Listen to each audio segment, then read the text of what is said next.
On Tuesday, nearly a full day after Islamic terrorist Abdul Razak Ali Artan, also not named Bob Smith, ran a car into a group of students and then hopped out with a butcher's knife and began hacking away, CNN still can't uncover a motive. Here's CNN's headline, quote, "Students back in class at Ohio State. Investigators search for knife attack motive." Ohio Governor John Kasich, oh God no, please God no, not John Kasich, has now announced, quote, "We may never find out why Artan committed this act of terrorism. I have a hot lead. It is called Facebook." Here was Artan's post just before entering into a personal jihad against Americans. Quote, "In the name of Allah, the most merciful and the most gracious, my brothers and sisters, I am sick and tired of seeing my fellow Muslim brothers and sisters being killed and tortured everywhere. Seeing my fellow Muslims being tortured, raped, and killed in Burma led to a boiling point. I can't take it anymore. Americans, stop interfering with other countries, especially the Muslim Ummah. We are not weak. We are weak. Remember that." Wait, what? If you want us Muslims to stop carrying lone wolf attacks, then make peace with Dawla in al-Sham. Make a pact or a treaty with them where you promise to leave them alone, you and your fellow apostate allies. By Allah, we will not let you sleep unless you give peace to the Muslims. You will not celebrate or enjoy any holidays. Stop the killing of Muslims in Burma. By the way, every single Muslim who disapproves of my action is a sleeper cell waiting for a signal. I am warning you, O America. And a message to the Muslims, don't listen to celebrity scholars who sold their deen. I am talking about the likes of Yasser Oafi, Omar Suleiman, Numan Mufti, and the list goes on. Beware of Al-Maghreb Institute. Listen instead to our hero Imam Anwar al-Awlaki. Let me ask you this question. If the Muhammad, peace and blessings upon him, and his Sahaba were here today, wouldn't the Western media call them terrorists? To conclude, by Allah, I am willing to use 1 billion infidels in retribution. I can't get it, guys. How? What drove this? I can't. We need Encyclopedia Brown. That must be on the case. Let's get him out there on his bicycle. Maybe he can uncover a motive in the great Ohio State stabbing attack. I don't know. The clues are just not there. I can't make the connection. The hot lead wasn't so hot. The media have decided to make this about discrimination against Muslims, of course. Here is CNN again. Quote, "Back in August, Ohio State's student-run newspaper profiled Artan as part of its Humans of Ohio State series." Obviously, they took humans a little too seriously. He had just transferred from Columbus State and talked about his struggles to find a place to pray in peace on the large campus. Unquote. They neglect to mention that at the end of that profile, Artan admits he engaged in prayer in the open with no consequences, which is normal. As an Orthodox Jew, I pray 3 times a day. In the mornings, I pray with the tallis, which is the prayer shawl, and the tefillin, which is the phylacteries. You wrap them around the arm and on the head. I have never been bothered or even approached while praying in public everywhere from campuses to airports. This is America, the most tolerant country on planet Earth. But the media have to pretend that Artan was a victim of the West rather than a perpetrator against it. That, by the way, springs from a deep-seated need to cast Western civilization in a negative light. The media did the same thing after a spate of attacks in France. An enormous series of stories broke about how France had not been tolerant enough toward new Muslim immigrants, aside from giving them welfare and taking them in and the whole deal. Because the left's chief priority in life is equality of outcome, and because the left believes actions should have no connection with consequences, the left has to connect all unhappiness and suffering not with individual decision-making or bad ideology, but with the system. And the system is Islamophobic, and that must be why Artan was so upset and went on a stabby spree. Or, alternatively, we may never know why this Islamic terrorist, self-declared, committed an act of Islamic terrorism. You want to know why Donald Trump won? Because of this sort of crap. We all know why Artan committed an act of terrorism. It wasn't because of a lack of gun control, or the evils of income inequality, or any other stupid reason those who purposefully attempt to obscure the truth suggest. It was because of radical Islam. At least Trump will say the words, unlike cowards from both the left and the right. I'm Ben Shapiro. This is The Ben Shapiro Show. Alrighty, so we have tons to get to here today. Lots of Trump Twitter fun. That guy's Twitter account is just going to be a barrel of laughs for the next 4 years, and he will definitely fill us up with good Trump, bad Trump for years to come, which is very exciting. And again, thanks to Brandon Snipes for the theme on that. We'll get to that in just a second. But first, we have to say hello to our friends over at Birch Gold. If you have not yet bought some gold for your portfolio, now would be a pretty opportune time. The markets right now are doing really well, which means that at some point in the future, they won't be doing quite as well. Now, when that happens, you're going to want to be a little bit diversified in precious metals. Birch Gold can ensure that you get your IRA or 401k into precious metals, helps sort of hedge against inflation and bad economic times. Gold has never been worth zero. It is, of course, the universal human commodity and the universal human standard of currency. Precious metals, something that you should look into investing in. And Birch Gold does it really well. Birchgold.com/Ben. Birchgold.com/Ben. A+ rating from the Better Business Bureau. And again, you should visit their site and get a 16-page free kit and get all your information, ask all your questions before you invest. And then when you're ready to invest in precious metals, talk to my friends at Birch Gold Group, birchgold.com/Ben. All righty. So let's begin with yesterday's attack at Ohio State University. So, as I say, the media have completely gotten it wrong because this is what they do for a living. There was this interview that this attacker did with the Lantern, which is an Ohio State University publication. And here's what this interview said. It said, "Humans of Ohio State," and this is a direct quote from this guy who just wounded 11 people with a knife after driving a car into them. Quote, "I just transferred for Columbus State. We had prayer rooms, like actual rooms where we could go to pray because we Muslims have to pray 5 times a day. There's Fajr, which is early in the morning at dawn, then Zuhr during the daytime, then Asr in the evening, like right about now, and then Maghrib, which is like right at sunset, and then Isha at night. I wanted to pray Asr. I mean, I'm new here. This is my first day. This place is huge, and I don't even know where to pray. I wanted to pray in the open, but I was kind of scared with everything going on in the media. I'm a Muslim. It's not what the media portrays me to be. If people look at me, a Muslim praying, I don't know what they're going to think, what's going to happen, but I don't blame them. It's the media that put that picture in their head. So they're just going to have it, and it's going to make them feel uncomfortable. I was kind of scared right now, but I just did it. I relied on God. I went over to the corner and just prayed. And nothing happened because no one cares. Because in America, you can pray however you want, and no one is going to bother you because, again, this is America. But it does illuminate a couple of points that are pretty amazing. Number one, in order for people to perpetrate acts of violence and terror, they have to feel like they're victims. People like to feel justified in what they're doing. Very few, TV makes all of the bad guys on TV people who are insanely barbaric and sadists. Like if you watch Game of Thrones, the great villains in Game of Thrones, people like Joffrey Baratheon or people like Ramsay Bolton, these are all people who revel in other people's suffering. It's something they enjoy, right? They just like cutting parts off of people, and they take a sick sort of pleasure in it. The truth is, the vast majority of people who commit acts of violence on Earth are not sociopathic sadists. They're not people who just sit around going, you know what I'd really like to do? Cut a finger off somebody today. The number of people who are like that is actually very, very small in the human population. It's really small. Hollywood likes to build those people up as the real villains. The real villains are always people who just enjoy the sadism for the sake of the sadism, but that's a really small group of people. Most people who do evil things think they're doing something good, right? Most people who were participating in the Holocaust thought that they were doing something good on behalf of the fatherland.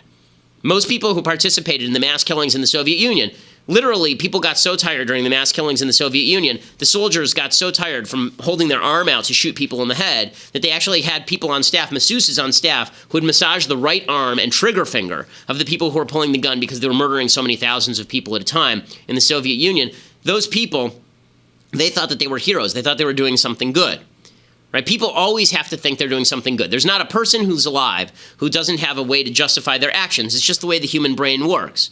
In fact, Jonathan Haidt, who's a sort of an ethicist and sociologist at New York University, he wrote a whole book called The Righteous Mind, in which he discusses the fact that the human brain is sort of like, we tend to think that the reasonable side of us is what controls the human brain. In reality, he likens the human brain to a rider on an elephant. The elephant is sort of your instinctive mind. The elephant really tells you where to go, and then the rider can sort of make small deflections as to the path of the elephant, but in the end, the elephant rules. That's how human beings really work. We want to do certain things, and then we come up with justifications later for the things that we're doing. Well, one of the ways that you justify killing a bunch of innocent people at Ohio State University is not because you're a sadist and you want to watch people suffer. You do it because you think you're a victim. You build up in your own mind that you are the victim of an evil, evil system, that Islamophobia is targeting you, and therefore you are acting in response, right? You're always punching back. No one has ever been an offender. No one's ever an aggressor. You're always punching back. Bin Laden, if you read his statements, it was always about, I'm taking revenge for X. It was always, I'm justified in doing what I'm doing because I'm reacting, right? Yeah, I didn't start it. You started it. And that's always what evil people say. It's what good people say too sometimes, but they're the ones who are telling the truth. So you have to build up the idea that you are a victim of Islamophobia. So the Islamophobia narrative that was promoted by this guy is point number one, which is you have to feel justified in order to kill innocent people. Point number two, and this is the part that's truly amazing, is that he says in there that the media portray this really terrible vision of Muslims, and that's why people view me badly. No, actually, if people view Muslims badly, It's because people who say that Muslims ought not to be viewed badly drive trucks into groups of people and then stab them with butcher knives. Like that would probably be it, right? This guy who's saying, I don't understand why people see Muslims so badly. If they do, it's because of people like you. And we shouldn't paint, of course, all Muslims with the brush of this terrorist. That's silly. But it is worthwhile noting that the same guy who's complaining about media coverage of Islam is the guy who drove a truck into the middle of a group of people and then started hacking away with a butcher's knife. I mean, that is worth noting. It is also worth noting that the Islamophobia narrative is a way to shut down debate. It's a way for people to simply suggest that you can't have real questions about how radical Islam works, about the ideology of radical Islam, whether it's promoting violence. You just shout Islamophobia, and that ends the conversation. There's this suffix that the left loves to add to things, and that suffix is phobia. And the reason they do that is because they want to suggest that your opposition to some activity is not rooted in reason or risk assessment. Your opposition to certain activity is rooted instead in an insane fear of things, right? So if you say that men are men and women are women, for example, and that men can't magically become women and women can't magically become men, the response of the left is not, that's scientifically false, let me explain to you how a woman is a man, because they can't do that. Instead, their response is, you're a transphobe, right? You're transphobic. I'm not afraid of transgender people. I don't know a lot of people who are afraid of transgender people. I feel horrible for transgender people. But the way that the left act, it's not, if you believe this, it's not because in any way you have science to back you, it's because you are a phobe, right? You fear. So if you are concerned about radical Islam, the left's response is, well, yeah, that's because you fear Islam. You have an irrational fear of Islam and radical Islam. First of all, fear of radical Islam is perfectly rational given the record of radical Islam around the world, to women, to gays, to people of civilized nations everywhere, to Jews, to Christians. Like, there's plenty to fear from radical Islam, obviously. But the left slaps the phobia label on there to label you pathological for having attitudes about people based on their own decision-making process. You don't want to be called pathological. You don't want to be called a weakling who lives in fear all the time. And so instead you say, okay, well, if I see somebody who may be engaged in something bad, I'm not going to report it because I don't want people labeling me an Islamophobe. That's the danger of labeling people phobic. It's the danger of saying that somebody is pathological. They have something wrong with their brain if they have a risk assessment about a group of people who engage with a certain ideology. Again, no one ever said Nazi-phobic, right? Because Nazism was an evil ideology. Radical Islam is an evil ideology. Not Islam itself, radical Islam. You know, the Islam that says that honor killings are okay and that clitorectomies are worthwhile and that Jews ought to be slaughtered behind the rocks and the trees where they hide. That sort of Islam is absolutely evil and should be fought. And it's not phobic to say that, right? No one's Nazi-phobic. You just don't like Nazism because it's a bad ideology. Radical Islam is a bad ideology. Not mainstream Islam, radical Islam. And there is a distinction. Westernized Muslims are not the same as Muslims who are living in Afghanistan. You can see it by the polling data. And one of the things I don't like to do here on the Ben Shapiro Show is get into textual analysis of the Quran, because I'm significantly more interested in what people do than in what people feel, right? I'm more interested in behavior, right? There's lots of stuff in the Bible, too, that's pretty violent, but Judeo-Christian tradition has basically read a lot of that stuff as either obsolete or inapplicable to today's situation. And so how people act matters more to me than what the Bible says, you know, in terms of assessing how people think and act. The same thing is true of Islam. If you meet a moderate Muslim, I judge them by behavior, not by ideology. The only reason ideology matters is if the ideology actually produces more violent people. Radical Islam does produce more violent people. Nazism produces more violent people. That makes a difference. But I'm not going to sit here and analyze Quranic verses, because there are a lot of people who interpret the Quranic verses in a moderate way, which is good, and there are a lot of people who don't, which is bad. So I'd rather analyze the philosophy of the people who are doing the bad things than try and lump everybody together. That's why I don't bother doing the Quranic analysis, which everyone's capable of doing, and everybody has a different read. Okay, so in other news from this Ohio State thing, the media is trying to ignore that Islam had anything to do with it, radical Islam had anything to do with it, or political Islam, more realistically, had anything to do with it. Instead, the media wanted to jump on the bandwagon about gun control. So here is what, as this thing was unfolding yesterday, there were reports that there was an active shooter at Ohio State. And normally when these things break, the information is really, really spotty, right? You don't know very much about what's going on because usually there are several different accounts. Very often they'll say multiple shooters when it's really just multiple accounts of the same shooter. In this particular case, there was no shooter. The shots that were being heard were from the cop who killed this terrorist bastard. So the left couldn't wait. They immediately jumped to their narrative and they started tweeting. Here's Tim Kaine. Well, here's Shannon Watts. We can start with Tim Kaine. Fine, stick there. So here's Tim Kaine. The senator from Virginia and former vice presidential candidate, deeply saddened by the senseless act of gun violence at Ohio State this morning, praying for the injured and the entire Buckeye community. So he's jumping immediately to the gun control argument, right? Whenever the left says senseless act of gun violence, what they really mean is let's ban guns. Number one, it wasn't an act of gun violence. Number two, it wouldn't have been senseless. It was obviously driven by an ideology, an evil, murderous ideology. He wasn't the only one. Shannon Watts, who is a gun control leader, she tweeted, "For school shooting victims, it's not too soon to discuss our nation's lax gun laws. It's too late. Ohio State University." Except there was no school shooting at Ohio State University. It was a Muslim terrorist using a car and a knife. Adam Feldman, who's a theater critic, and I know that when I'm looking for solid political analysis, I always go straight to the theater critics. Here is Adam Feldman. "What happened at Ohio State is terrible, but mass stabber leaves 8 people with non-life-threatening injuries is why gun control matters. First of all, we have no evidence that this guy ever tried to even apply for a gun. He probably could have gotten one legally. There was nothing to stop him in the state of Ohio, I assume. Beyond that, this is a real strained argument. So when your outcome is always the same to your argument, there's something wrong with your argument. So if somebody shoots people, that's evidence that gun control is necessary. And if somebody stabs people, that's evidence that gun control is working. Amazing how that operates, according to the left. The left had to jump to their narrative.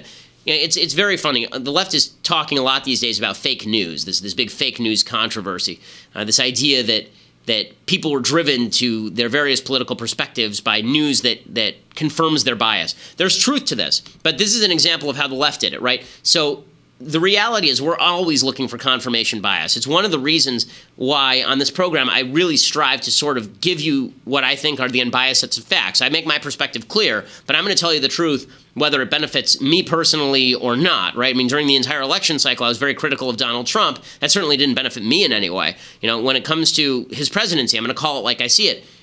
I think that most people have a tendency to find a piece of news and then try and fit it into the puzzle of their thinking. So everybody's worldview has a set of holes that are to be filled by pegs. Every piece of news is a peg. If the peg doesn't fit, people try to ram it in anyway. That's exactly what happened with the left on this story. They wanted a gun control peg to stick in their gun control worldview. It was a square peg. They tried to shove it in the round hole anyway, and it ends up making them look stupid as well. It should. Here's my rule. We should wait till all the facts are out. This is true on police shootings. It's true on Black Lives Matter riots. It's true on all this stuff. Okay? You should always wait, and I don't always abide by this rule. I should. I'm trying to hold myself to a higher standard on this. We should always try to wait till the facts are out, or at least base our opinions on the best available facts before we jump to a conclusion that confirms our worldview. That's what we should do. Because otherwise we're not actually analyzing the news. We're just hacks trying to bolster what we already think about the universe, and that's not really particularly useful to anybody. You should let the evidence lead you to a conclusion rather than letting your conclusion lead you to the evidence. Okay, we're going to have to break there, but we have much more coming up. We're going to deconstruct the culture in a little while. We're also going to talk about Donald Trump and flag burning, which is, I have sort of interesting take on that, maybe different than some of the ones you've heard today. Go to dailywire.com to become a subscriber, $8 a month. If you become an annual subscriber, we are still offering the special deal. You get a free copy of my novel, True Allegiance, signed by yours truly. You can frame it. You can keep it forever, hand it down to your children, one day say that you received a signed copy, or alternatively sell it on eBay. I can't stop you. But dailywire.com is where you go to become a subscriber, and make sure that you take advantage of that, because it is a great service. Obviously, you get to see the rest of this show live. You get to be part of the mailbag, which we're doing on Thursday. You get to watch Clavin's show live, be part of his mailbag, and we have new goodies coming up all the time for our subscribers. Some big ones coming up actually pretty soon we're excited to announce. So dailywire.com is where you subscribe. Go there right now to become part of the largest conservative podcast in America.